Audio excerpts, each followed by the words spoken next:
সর্বভারতীয় শিল্পাঙ্গন পরিষদের বার্ষিক চিত্রকর্মশালা ও সমাবর্তন অনুষ্ঠান হল 29 মার্চ সোদপুর উদয়ন সংঘ প্রেক্ষাগৃহে বার্ষিক আর্ট ওয়ার্কশপ হল। প্রতি বছর গুড ফ্রাইডেতে এই বার্ষিক সমাবর্তন অনুষ্ঠিত হয়। ভারতবর্ষের বিভিন্ন প্রান্ত থেকে কয়েক হাজারের ওপরে প্রতিযোগীরা এই প্রতিযোগিতায় অংশ নেয়। বয়সের ভিত্তিতে গ্রুপের মাধ্যমে প্রতিযোগিতা হয়েছে। যারা প্রথম, দ্বিতীয়, তৃতীয় হবে তাদের সোনা, রূপা এবং ব্রোঞ্জ দিয়ে পুরস্কৃত করা হয়েছে। সর্বভারতীয় শিল্পাঙ্গন পরিষদ সারা ভারতবর্ষ জুড়ে অঙ্কন প্রতিযোগিতা করে।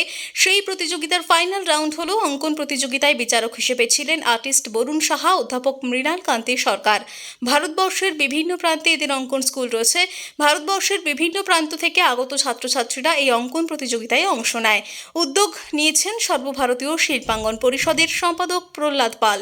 উপস্থিত ছিলেন সল্টলেক বার্তার কর্ণধার Rabin Dutta, colours land art সংগঠনের সম্পাদক বরুণ সাহা, সর্বভারতীয় শিল্পাঙ্গন পরিষদের ছাত্রছাত্রীরা সহ তাদের অভিভাবকেরা, বিশ্বভারতীর অধ্যাপক মৃণাল কান্তি সরকার, স্কুলের শিক্ষকরা, পরীক্ষার্থী এবং অভিভাবকরা সহ অনেক বিশিষ্টরাই। আমরা সবাই এত সেলফ সেন্টার্ড হয়ে গেছি, কোনো রকম সোশ্যাল অ্যাক্টিভিটিসের ভিতরে আমরা থাকিই না।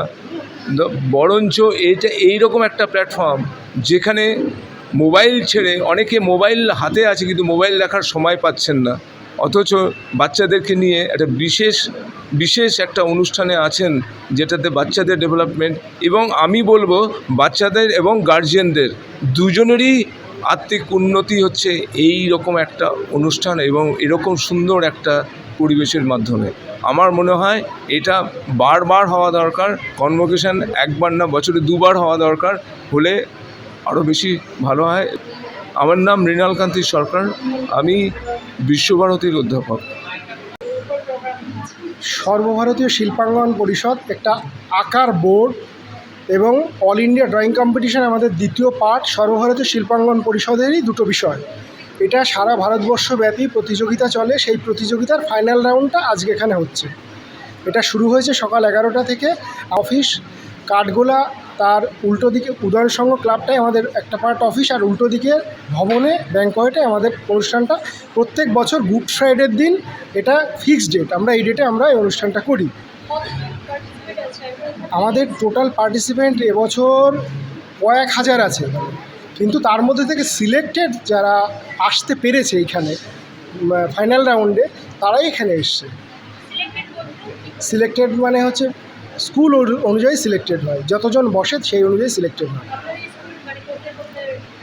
সারা ভারতবর্ষব্যাপী আসাম, ত্রিপুরা, বনগাঁ, উত্তর চব্বিশ পরগনা, দক্ষিণ চব্বিশ পরগনা, বিভিন্ন জায়গাতে ছড়িয়ে ছিটিয়ে রয়েছে।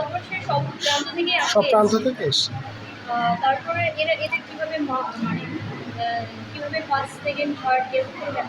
হ্যাঁ, ফার্স্ট সেকেন্ড থার্ড এখানে ফাইনাল রাউন্ডে যারা চান্স পেয়েছে তারা আমাদের উপরের দোতলায়, আপনারা একটু সেটারই আমরা সোনার উপর এখানে আমরা, তাছাড়াও যে পুরস্কারগুলো রয়েছে প্রত্যেকটা বিভাগে ফার্স্ট সেকেন্ড থার্ড আমরা পুরস্কার এই মঞ্চে দেবো। হ্যাঁ, সোনা, রূপো, ব্রোঞ্জ, এই প্রত্যেকটা বিভাগে প্রথম সোনা, তারপরে রূপো, তারপরে ব্রোঞ্জ। সারা আমরা ওয়ার্কশপ করাই, ওয়ার্কশপ করে শিল্পকলা বিকাশে আমরা বিভিন্নভাবে আমরা কাজকর্ম করে থাকি। আমার নাম প্রহ্লাদ পাল, সর্বভারতীয় শিল্পাঙ্গন পরিষদের পক্ষ থেকে প্রহ্লাদ পাল বলছি। আর স্যার বলবেন।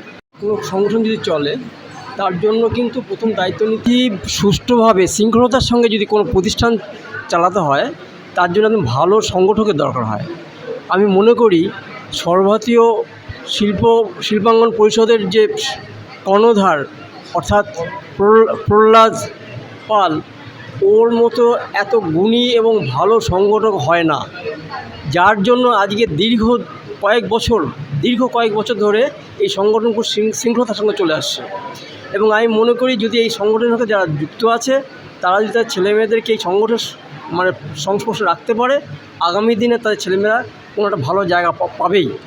আজকে বিভিন্ন জেলা থেকে, বিভিন্ন স্টেট থেকে, বিভিন্ন স্কুল থেকে বাছাই করে যে ছেলেমেয়েরা এখানে আসছে তাদের পরীক্ষা নিরীক্ষা নেওয়া হয়। তারা পরীক্ষার মাধ্যমে আসে, আবার এখানে একটা পরীক্ষা হয়, ফাইনাল রাউন্ড হয়। সেই রাউন্ডে সোনা নির্বাচিত হয়, রূপো নির্বাচিত হয় এবং আরও ব্রোঞ্জ নির্বাচিত হয়। সেগুলো তারা পায়। আমি একটু আগে ওকে বলেছিলাম যে যাদেরকে নির্বাচন করা হোক না কেন খুব সতর্কতার সঙ্গে, কারণ এটা কিন্তু বড় দায়িত্ব। যে সোনা নির্বাচন হবে বা রূপো নির্বাচন হবে তারা কিন্তু বিশাল একটা দায়িত্ব পেয়ে যায়। মানে বুঝতে হবে যে সোনা পেয়েছে মানে সে সোনার ছেলে, মানে সে সোনার টুকরো, সে তার মতো কিন্তু মানে কাজ, মানে তার কাজ দেখলে মানুষ অবাক হয়ে যাবে। এরকম ছেলেকে সোনা দিতে হবে, আবার এরকম ছেলে মেয়েকে রূপো দিতে হবে বা ব্রোঞ্জ দিতে হবে। এটা আমি ওকে বলেছি, যেন এটা প্রতি বছর সেটা সেইভাবে হয়, খুব কড়াকড়ি যেন হয় এই ব্যাপারটা। এটা আমি ওকে মানে আমার তরফ থেকে আমি ওকে বলেছি, সাজেশন করেছি। খেলা থেকে বিনোদন, রাজনীতি থেকে ভ্রমণ, সব রকমের খবর দেখতে চোখ রাখুন নিউজ প্রাইম টাইমসের ফেসবুক পেজ, ইনস্টাগ্রাম এবং ইউটিউব চ্যানেলে।